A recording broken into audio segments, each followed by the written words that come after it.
Hello everyone, जय हिंद, नमस्कार। आप सभी लोगों का स्वागत है केंद्र एकेडमी की फिर से एक नई वीडियो में। आज की वीडियो में लोग फ्रेंड्स एलटी ग्रेड के एग्ज़ाम में सामान्य अध्ययन के जितने भी सारे प्रश्न पूछे जाते हैं वन लाइनर के रूप में, उनको हम लोग आज सेशन में डिस्कस करेंगे।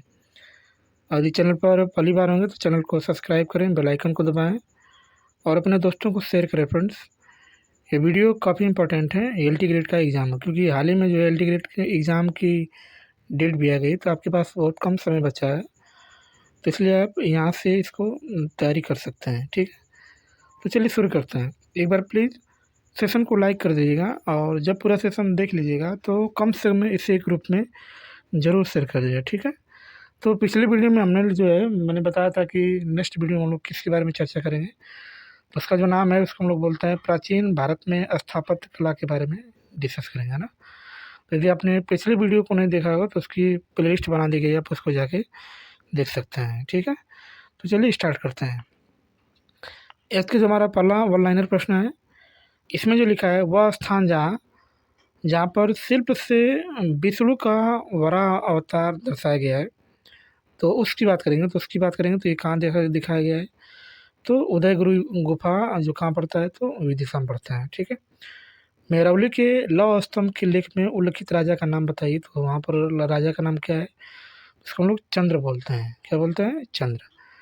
मिलिंद पन्नो, राजा मिलिंद तथा एक बौद्ध भिक्षु के मध्य का रूप है, यानी संवाद रूप है। वह भिक्षु कौन था, तो उसको हम लोग बोलते हैं नागसेन। नागसेन जो एक बौद्ध भिक्षु था, जो मिलिंद पन्नो में जो है राज मिलिंद और नागसेन के बीच जो है संवाद है। ठीक है, एलोरा की गुफाएं और शैलकृत मंदिर कहाँ है, तो ये हिंदुओं का है और बौद्ध और जैन तीनों का है ना। तो एलोरा की गुफा में जो शैलकृत मंदिर है किसके लिए, तो तीनों के लिए, हिंदू के लिए भी है, बौद्धों के लिए भी है और जैन के लिए। ठीक है, नेक्स्ट चलिए नेक्स्ट हम लोग बात करते हैं। नेक्स्ट क्या लिखा है, इसमें जो लिखा है अजंता और एलोरा गुफाएं हैं, तो कहाँ पर है, तो ये महाराष्ट्र में। अजंता की गुफा भी और एलोरा दोनों की जो गुफाएं ये कहाँ पर है, तो महाराष्ट्र में। मीनाक्षी मंदिर कहाँ स्थित है, तो एग्जाम में बहुत पूछता है मीनाक्षी मंदिर कहाँ है, तो ये जो है मदुरई में। कहाँ पर है? मदुरई में। महाबलीपुरम का जो सप्तरथ मंदिर बनवाया गया था, तो ये कहाँ पर है, तो किसने बनवाया था, तो नरसिंह वर्मन ने जो है महाबलीपुरम का जो सप्तरथ मंदिर है, इन्होंने इसको बनाया था। ठीक है, आगे हम लोग बात करते हैं। महाबलीपुरम में रथ मंदिरों का निर्माण कराया गया था, तो किसने कराया था, तो वहाँ पे जो रथ मंदिर है उसको पल्लवों ने बनाया था। किसने बनाया था, तो पल्लवों ने जो है महाबलीपुरम में जो रथ मंदिर उसको बनाया था। हीनयान अवस्था का विशालतम एवं सर्वाधिक विकसित जो शैलकृत चैत्यगृह स्थित है, ये किसने, तो कार्ले। कार्ले में जो है स्थित है। ठीक है, 100 से अधिक बौद्ध गुफाएं हैं। वह केंद्र क्या है, तो उसको हम लोग बोलते हैं कनेरी। कनेरी की गुफा में जो है 100 से अधिक लगभग जो है गुफाएं हैं, बौद्ध गुफाएं हैं। ठीक है, वह शैलकृत गुफा जिसमें 11 सिरों के बोधिसत्व का अंकन मिलता है, तो उसको भी हम लोग क्या बोलते हैं, तो कनेरी बोलते हैं। क्या बोलते हैं? कनेरी। ठीक है, आगे आगे हम लोग देखते हैं। सोनपुर महाविहार का निर्माण कराया था, तो किसने कराया था, तो ये धर्मपाल ने कराया था। गांधार कला शैली का विशेषण क्या है, तो भारतीय तथा यूनानी कला है ना, ये इसका क्या है, तो संश्लेषण है। सांची के महास्तूप के 4 तोड़ों में से किसी एक का निर्माण सर्वप्रथम हुआ था। कहाँ हुआ था, तो ये दक्षिणी में हुआ था। सोनगिरी जहाँ 108 जैन मंदिर बने हुए हैं वह स्थित है, तो कहाँ पर स्थित है, तो ये दतिया में है। दिलवाड़ा जैन मंदिर स्थित है, तो ये कहाँ पर है, तो ये राजस्थान में है ना। राजस्थान में जो है क्या कौन सा मंदिर स्थित है, तो उसको हम लोग बोलते हैं दिलवाड़ा। ठीक है, उड़ीसा में कोणार्क मंदिर का निर्माण किसने करवाया था, तो इसको जो है राजा नरसिंह देव प्रथम ने जो है उड़ीसा में कोणार्क मंदिर का जो है इन्होंने क्या किया था, निर्माण कराया था। ठीक है, आगे आगे हम लोग बात करते हैं। द्रविड़ शैली के मंदिरों में गोपुरम से तात्पर्य है तोरण के ऊपर बने अलंकृत और बहुमंजिला भवन से जो है ये रिलेटेड है। भुवनेश्वर तथा पुरी के मंदिर किस शैली में निर्मित है ना, यानी जो भुवनेश्वर का जो मंदिर है और जो आपने देखा होगा पुरी में भी एक उड़ीसा मंदिर है, उड़ीसा में जो है, तो ये किस शैली में निर्मित है, तो ये नागर शैली में निर्मित है। ठीक है, आगे गुफा त्रिमूर्ति के लिए विख्यात है, तो इसको लोग बोलते हैं एलिफेंटा। चित्रगुप्त स्वामी मंदिर जिसे चित्रगुप्त का एकमात्र मंदिर माना जाता है, ये कहाँ स्थित है, तो ये कांची में है। अंकोरवाट का जो विष्णुवास मंदिर है ये कहाँ पर है? तो कम्बोडिया है ना। सबसे बड़ा मंदिर है जिसको हम लोग बोलते हैं अंकोरवाट का मंदिर, और ये कहाँ पर है? तो कम्बोडिया में है, भारत में नहीं, कम्बोडिया में है। ठीक है, आगे। दक्षिण भारत के भगवान रंगानाथा का मंदिर कहाँ स्थित है? तो इसका जो मंदिर है तिरुमल्ला पहाड़ी में है।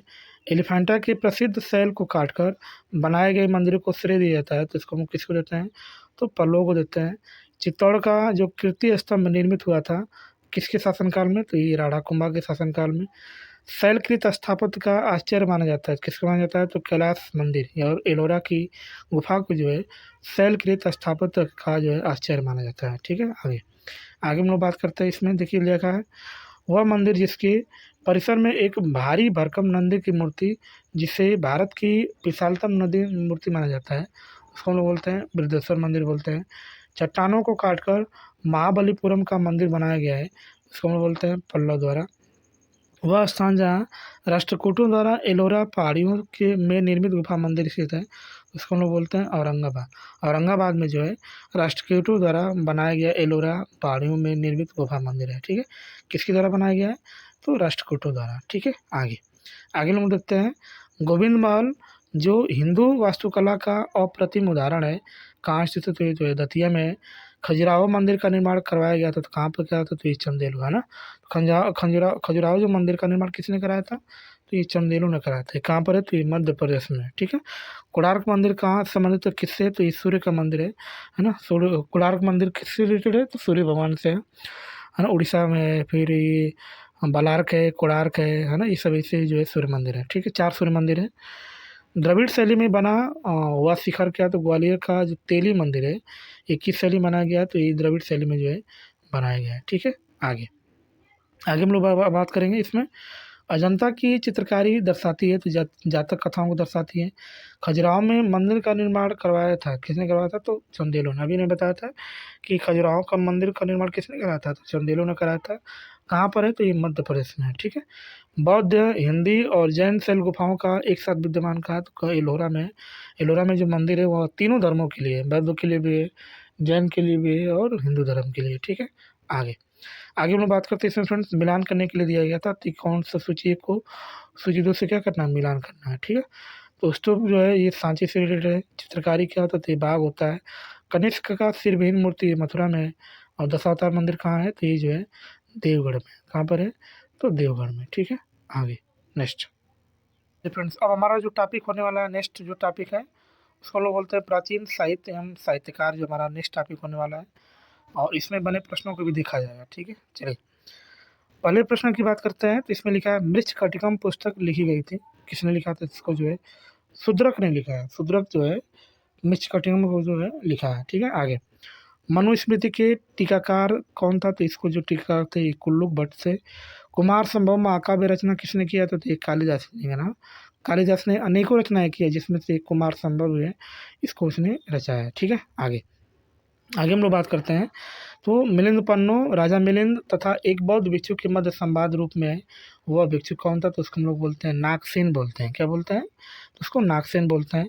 चरक संहिता इतने अध्यायों और खंडों में विभाजित है, 120 अध्याय और 8 खंड है ना। चरक संहिता कितने में डिवाइड है? तो 120 अध्याय में है और 8 उसका खंड है। ठीक है, आगे दर्शन प्रचारक सही सुमेलित है, तो ये जो है न्याय का गौतम है ना। तो न्याय दर्शक के जो प्रतिपादक है उनका नाम क्या है? गौतम है। क्या नाम है? गौतम। उसी प्रकार योग दर्शन के जो पतंजलि हैं, ऐसे ही जो है पूरा दर्शन है। ठीक है, आगे आगे हम लोग बात करते हैं। तो इसमें जो है मिलान करने के लिए फिर से आया था, सूची एक को सूची 2 से क्या करना है? मिलान करना है। तो कैसे मिलान करते हैं? तो इसमें बुक आया था कि कौन सी किताब किसके लेखक है। जैसे रास पंचाध्याय के जो लेखक है उसका नाम जो है नंददास है।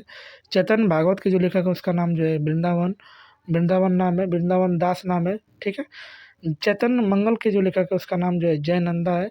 और भक्ति रत्नाकर के जो लेखक है उसका नाम जो है नरहरि चक्रवर्ती है। ये सब जो इसके क्या है? तो लेखक हैं। ठीक है, आगे आगे हम लोग बात करते हैं। इसमें यहाँ पर भी एक और ग्रंथ दिया है और एक और मिलान करने के लिए आया था। तो जैसे रागमाला की बात करेंगे तो इसके जो लेखक हैं पुंडरीक विट्ठल हैं। बी की बात करेगा तो जो अरोस कौमुदी इसके जो लेखक है श्रीकंठ हैं। राग विभूत की बात करेगा तो इसके जो लेखक है सोमनाथ है। और चतुर्दंडी प्रकाशिका के जो लेखक है उसका नाम कौन है? तो वेंकटरमन है। कौन से हैं? तो वेंकटरमन। ठीक है, आगे आगे हम लोग बात करते हैं। जो लिखा है चिंतामणि भट्ट द्वारा रचित संस्कृत ग्रंथ सुख सप्तती का फारसी में अनुवाद कर उनका नाम तूतीनामा रखा गया है। तो इसको हम लोग क्या बोलते हैं, ख्वाजा जियाउद्दीन नक्शबख्शी ने जो है इसका नाम जो है तूतीनामा रखा है। ठीक है, आगे मुद्रा रचक के लेखक कौन थे, तो इसको बहुत पूछता है एग्जाम में। इसके जो लेखक कौन है, तो इसका नाम जो है विशाखा दत्त। विशाखा दत्त जो है ये मुद्रा रचक के क्या है, तो लिखा है। ठीक है, आगे हम लोग बात करें तो फिर इसमें जो है दर्शन आया था कि कौन सा दर्शन किसके प्रचारक हैं, है ना। तो इसमें दर्शन को देखा जाएगा।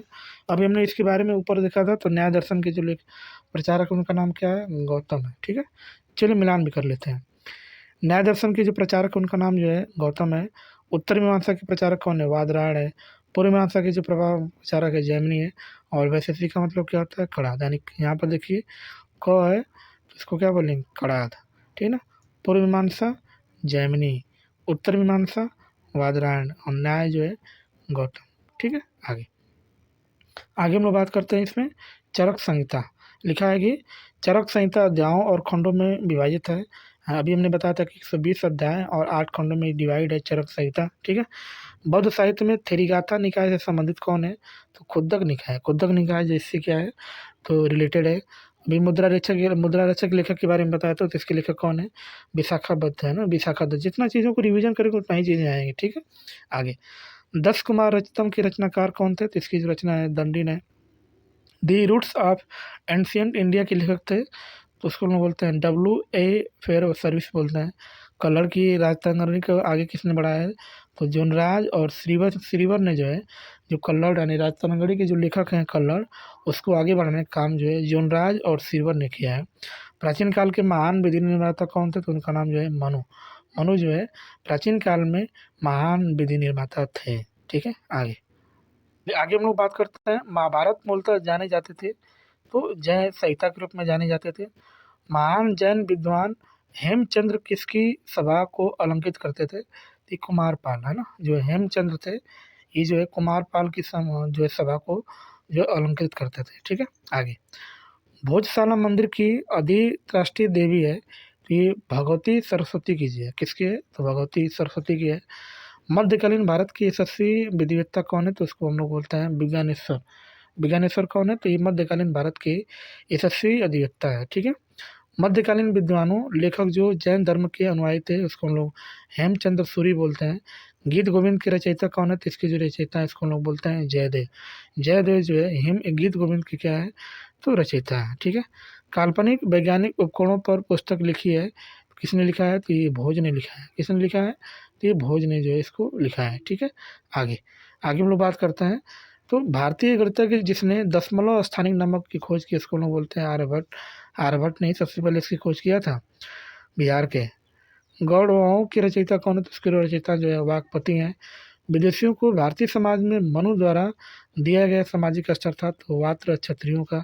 प्राचीन भारतीय विचारक में से विधि व्यवस्था की सर्वाधिक व्यवस्थित रूप से व्याख्या की है, तो किसने किया है, तो ये मनु ने किया है। किसने किया है, तो मनु ने। मानसोल्लास शीर्षक ग्रंथ की रचना किसने किया है, तो सोमेश्वर तृतीय ने जो है इसकी जो है उल्लेख किया है। ठीक है, आगे हम लोग बात करते हैं। तो फ्रेंड्स अब हम लोग देखेंगे पूर्व मध्यकाल। क्या देखेंगे, पूर्व मध्यकाल यानी 800 से 1200 ईस्वी तक से जो है काल को देखा जाएगा। इसको हम लोग बोलते हैं प्री मिडाइवल जो है दिखता है ना, पूर्व मध्यकाल को जाना जाएगा। ठीक है, आगे इसमें पहली बात करेंगे तो इसमें मिलान करने के लिए दिया गया था, है ना। एक और सूची दो से मिलान करें। जैसे सर्ववर्मन की बात करेंगे तो ये जो है असीरगढ़ ताम्रपत्र से रिलेटेड है। ईश्वर वर्मन की बात करेंगे तो ये जौनपुर प्रशस्त अभिलेख से वर्णन है। ईशान वर्मन की बात करेंगे तो हरहा पसाड़ अभिलेख से। जीवित गुप्ता सेकंड की बात करेंगे तो ये जो है दैव वाड़ाक अभिलेख से जो है रिलेटेड है। ठीक है, आगे हम लोग बात करते हैं। इसमें जो लिखा है चंदेल वंश का प्रथम शासक था, कौन था, तो नन्नुक था। होयसल वंश के प्रथम स्वतंत्र शासक विष्णुवर्धन ने अपनी राजधानी बनाई थी, तो द्वार समुद्र राजधानी बनाए थे ना। जो होयसल वंश के जो प्रथम शासक जिसका नाम विष्णुवर्धन था, इन्होंने अपनी राजधानी जो है द्वार समुद्र को बनाया था। ठीक है, आगे राजवंश जो कनौज पर अधिपत्य स्थापित करने में जो है त्रिकोणीय संघर्ष में उलझे हुए थे, वह थे कौन कौन थे, तो पाल थे, प्रतिहार थे और राष्ट्रकूट।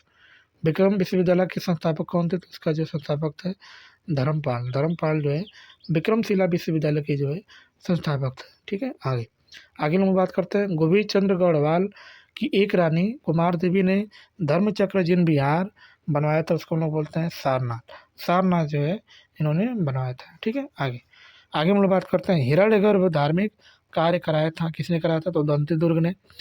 रामानुज के अनुयायियों को कहा जाता है, क्या उसको बोलते हैं? वैष्णव बोलते हैं। रामानुज के जितने भी अनुयायी थे उनको हम लोग वैष्णव के नाम से जाना जाता है, ठीक है। द्वार समुद्र राजवंश की राजधानी थी, उसको हम बोलते हैं होयसल। होयसल जो है द्वार समुद्र की राजधानी थी। पाल वंश के संस्थापक कौन थे? तो इसके जो संस्थापक उसका नाम जो है गोपाल है। कदम्ब राजाओं की राजधानी क्या थी? उसको हम लोग बोलते हैं बनवासी। बनवासी जो है कदम्ब राजाओं की क्या थी? ये जो है राजधानी है, ठीक है। आगे चलिए आगे हम लोग बात करते हैं। आगे जो लिखा है, समकालीन समाज के पाखंड एवं भ्रष्ट आचरण को उद्घाटित करने के लिए अनेक ग्रंथों के लेखक थे। तो ये जो है क्षेमेंद्र उनका नाम था। चंदेल राजा, जिसका एक अन्य नाम लक्ष्मण वर्मन था, उसको हम लोग यशोवर्मन के नाम से जाना जाता है। एक नौबत समय चलाने का यश प्राप्त है, तो लक्ष्मण सेन को प्राप्त है ना। आगे चंदेल शासक जो मबोध गजनवी से पराजित नहीं हुआ था उसको हम लोग बोलते हैं विद्याधर बोलते हैं। जेजाब मुक्ति प्राचीन नाम था, तो ये जो है बुंदेलखंड का नाम था। किसका नाम था? तो बुंदेलखंड का जो नाम क्या था? तो जेजाब मुक्ति था, ठीक है। आगे आगे हम लोग बात करते हैं, तो जो लिखा है, कलिंग नरेश खारवेल संबंधित है, तो ये किससे रिलेटेड है? तो ये जो है चेदी से रिलेटेड है ना। कलिंग नरेश खारवेल किससे रिलेटेड है? तो ये जो है चेदी से है। आगे हम लोग बात करेंगे तो इसमें फिर वही बात किया कि शिक्षा के एक महान केंद्र जो है विक्रमशिला महावीर का जो निर्माण किसने किया? तो अभी उन्होंने बताया था धर्मपाल ने। और राणा कुंभा ने संगीत पर जो एक ग्रंथ लिखा है उसको हम लोग बोलते हैं संगीत राज के नाम से उसको जाना जाता है, ठीक है। नेक्स्ट चलिए आगे हम लोग देखते हैं, इसमें जो लिखा है, विक्रम संवत प्रारंभ कब हुआ था? तो 57 ईसा पूर्व में प्रारंभ होता है विक्रम संवत। और पिछड़ी चित्रकला इस देवता से संबंधित है, तो श्रीनाथ जी और कृष्ण जी से ना।